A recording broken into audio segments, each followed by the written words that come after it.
अंबिका यानी जिस लड़की को डायन ने पाला था, अब वो मन में निश्चय कर चुकी थी कि वो इन गांव वालों से अपने माँ का बदला लेकर ही रहेगी, क्योंकि उसकी माँ को बिना वजह ही इन गांव वालों ने जलाकर मार डाला था और सचमुच में उसकी माँ अब इस दुनिया में नहीं रही थी जिसे वो माँ मानती थी।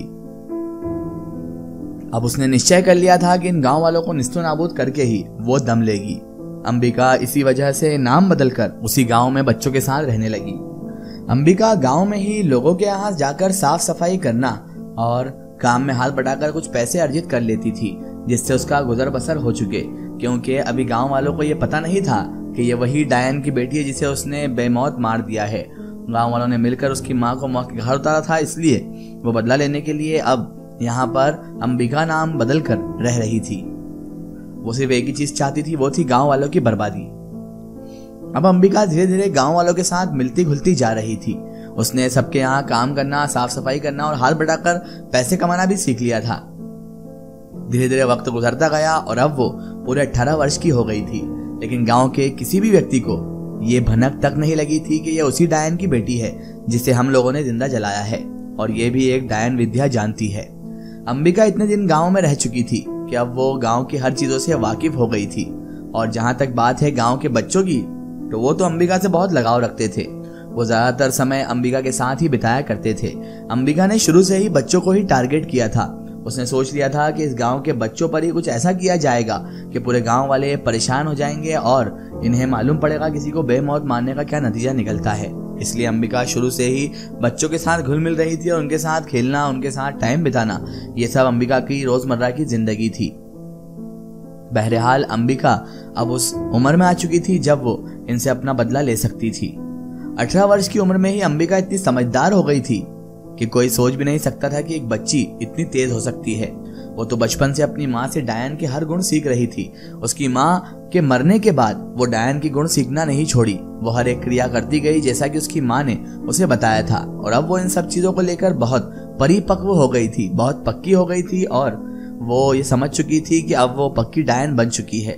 अब वक्त आ गया था गांव वालों से बदला लेने का भी, क्योंकि उसकी उम्र अच्छी खासी हो चुकी थी और अब वो डायन विद्या में भी परिपक्व और पक्की हो चुकी थी। उसने सोच लिया कि अब मुझे इन गांव वालों से अपनी माँ का बदला लेना है। मेरी माँ जिसने मुझे सब विद्या सिखाई है और जिसने इन सबका कुछ नहीं बिगाड़ा था, लेकिन इन लोगों ने फिर भी उसे जिंदा जलाकर मार डाला। इसलिए अब इनसे बदला लेना ही मेरा सबसे बड़ा मकसद है और सबसे बड़ा मिशन है। अब अंबिका सोच रही थी बहाने कि किस तरह गांव वालों से उसकी माँ का उसे बदला लेना है और किस तरह से इन गांव वालों को परेशान करके बर्बाद करना है। 18 वर्ष की उम्र हो चुकी थी। वो बचपन से अपनी माँ से डायन का हर गुण सीख रही थी और माँ के चले जाने के बाद वो पूरी तरह तैयार भी हो गई थी। वो जानती थी कि गांव वाले कभी भी उस पर शक नहीं कर सकते और इसी चीज का फायदा उसे अब उठाना था। उसे कुछ ऐसा करना था कि गांव वालों को शक भी ना हो और उसका काम भी हो जाए, क्योंकि सारे गांव वाले उसे भी एक नॉर्मल बच्चा समझते थे और ये समझते थे कि हमारे गांव की ये भी नॉर्मल सी लड़की है, ये किसी को क्या नुकसान पहुंचाएगी। क्योंकि वो बच्चों में इस तरह से घुल मिल गई थी कि कोई कह नहीं सकता था कि ये डायन विद्या जानती है या फिर इसकी परवरिश एक डायन ने की है। वो साधारण इंसानों जैसी, हम लोगों जैसी ही उस गांव में रह रही थी और सही वक्त आने का इंतजार कर रही थी। उसे अब ये भी मालूम पड़ गया था कि कुछ ही दिनों में उसे ये गेम करना है जिससे पूरे गाँव वाले निस्तो नाबूद हो जाए, परेशान हो जाए, और अब वो वक्त करीब ही था। उसे इस चीज का फायदा उठाना था कि उससे सब गांव वाले अच्छा समझते थे। एक बार की बात है, अंबिका अपनी सहेलियों को जंगल घुमाने के लिए ले गई और इसकी भनक किसी को भी उसने नहीं लगने दी। उन लोगों को लेकर अंबिका जंगल के बहुत अंदर आ चुकी थी। उसने सोच लिया था कि यहाँ पर ही इनको सबक सिखाया जाएगा और तब जाकर इन पूरे गांव वालों को मालूम पड़ेगा कि इन्होंने किस डायन को मारा है। उस डायन कोई अकेली नहीं थी, उसकी औलाद अभी भी जिंदा है और वो तुमसे बदला लेगी। वो सिर्फ गांव वालों को सबक सिखाना चाहती थी और सबक सिखाने के बहाने उनकी जिंदगियां तबाह भी करना चाहती थी, क्योंकि वो भी अब एक डायन बन चुकी थी और डायन किसी को सबक सिखाना चाहे और उसकी जान ना ले, ऐसा हो ही नहीं सकता। उसने भी यही किया। उसने गांव के बच्चों को पटा लिया था और उन्हें लेकर जंगल के बहुत अंदर आ चुकी थी। जंगल के इतने भीतर आकर उसकी सहेलियां जो थी वो डरने लगी। उन लोगों ने कहा, अंबिका हमें इस जंगल से बाहर ले चलो, हमें बहुत घबराहट हो रही है यहाँ पर, हमें यहाँ से निकलने का रास्ता भी नहीं मालूम है। अंबिका ने जैसे उन सहेलियों से ये बात सुनी तो उसने कहा, तुम लोग डरो मत, तुम सबको मैं यहाँ से बाहर ले चलूंगी, तुम फिक्र मत करो, हम यहाँ पर बहुत अच्छी चीज देखने आए हैं। और इधर उधर की बातें कर अंबिका उन लोगों को अपने जाल में फंसा रही थी। बस उसे रात होने की प्रतीक्षा थी।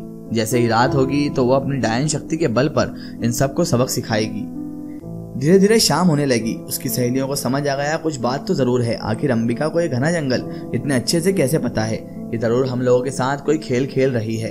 उन्हें समझ में आ चुका था कि इस घने जंगल में अंबिका जब बिना देखे बिना रास्ता जाने चले जा रही है तो कुछ ना कुछ तो गड़बड़ है, क्योंकि इस जंगल में आज तक हमने अंबिका को आते हुए नहीं देखा, लेकिन फिर भी उसे रास्ते ऐसे मालूम है जैसे मानो रोज वो इस जंगल की सैर करती हो। समझ में नहीं आ रहा था उसकी सहेलियों के कि आखिर अंबिका उन्हें जंगल में ले आकर क्या करना चाहती है, लेकिन उन्हें इस बात की भनक जरूर लग गई थी कि उनके साथ कुछ बुरा जरूर होने वाला है। और यहाँ पर इतने जंगल के अंदर लाकर कोई भी किसी के साथ अच्छा नहीं करेगा बल्कि बुरा ही करेगा। जब कोई साजिश या कोई खेल रचा जाता है तभी ऐसी प्लानिंग की जाती है। उसकी सहेलियां समझ चुकी थी। अंबिका ने उसको समझाने के लिए कहा कि तुम लोग परेशान मत हो, बस रात होने वाली है, आज यहीं रुक जाते हैं। उसकी सहेलियों का दिमाग हिल गया। उन सब ने एक जुबान होकर कहा, तुम क्या पागल हो गई हो अंबिका? तुम्हें मालूम भी है तुम क्या कह रही हो? कोई इस जंगल में कैसे रुक सकता है? तुम पागल हो, तुम्हारा दिमाग जगह पर मुकाम पर नहीं है। शायद तुमने कुछ उल्टी सीधी चीजें कर ली है जिसकी वजह से तुम ऐसी बहकी बहकी बातें कर रही हो।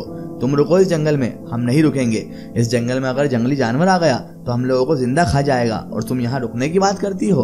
तुम्हें सोचना चाहिए कि हमारी उम्र अभी इतनी भी नहीं हुई और हम घर से दूर हैं। हम कैसे बिना घर वालों की इजाजत के यहाँ पर रुक जाएं? तुम रुक जाओ यहाँ पर, हम तो नहीं रुकेंगे। और तुम्हें जितने दिन रुकना है रुको।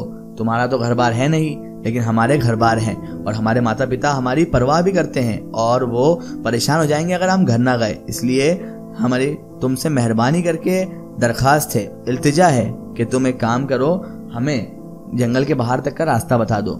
अंबिका ने कहा, नहीं, मैं तुमको रास्ता नहीं बताऊंगी, तुम्हें आज यहीं पर रुकना होगा।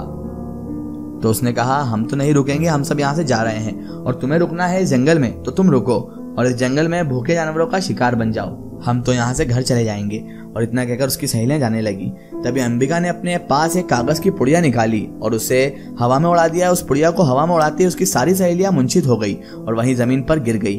अंबिका ने वही किया उन सारी लड़कियों के साथ जो उसकी माँ ने उसके साथ किया था। उसने आत्माओं को उनके अंदर प्रवेश करा दिया और जब उन लड़कियों को होश आया तो उन्होंने अपने आप को अपने घर में पाया। उन लड़कियों के माता पिता ने उन्हें काफी डांट लगाया और पूछा कि इतनी देर तुम सब कहाँ थी?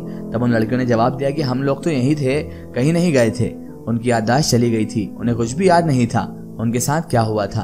एक हफ्ते बाद गांव में बात फैलने लगी कि उन लड़कियां रात को अपने बिस्तर पर अजीब सी हरकतें करती है। और यही नहीं, एक लड़की ने अपने माता पिता की जान ले ली और कहाँ भाग गई किसी को नहीं मालूम। उन लड़कियों के अंदर जो आत्मा आ चुकी थी उसे उन लड़कियों से ये कत्ल करवाना सही लग रहा था और वही इन लड़कियों से कत्ल करवा रही। धीरे धीरे गांव की स्थिति बेहद खराब हो गई। गांव में मौतें होने लगी और किसी को कोई कारण पता नहीं चल रहा था। आत्माओं का ऐसा कहर बरपा हुआ गांव पर कि कोई सोच भी नहीं सकता। उस गांव के सारे मर्द मारे गए, कोई नहीं बचा, यहाँ तक कि एक बच्चा भी नहीं। सिर्फ वह लड़कियां जिंदा बची जो जंगल गई थी। अंबिका बेहद खुश हो रही थी ये सब देखकर, क्योंकि उसका बदला अब पूरा हो चुका था।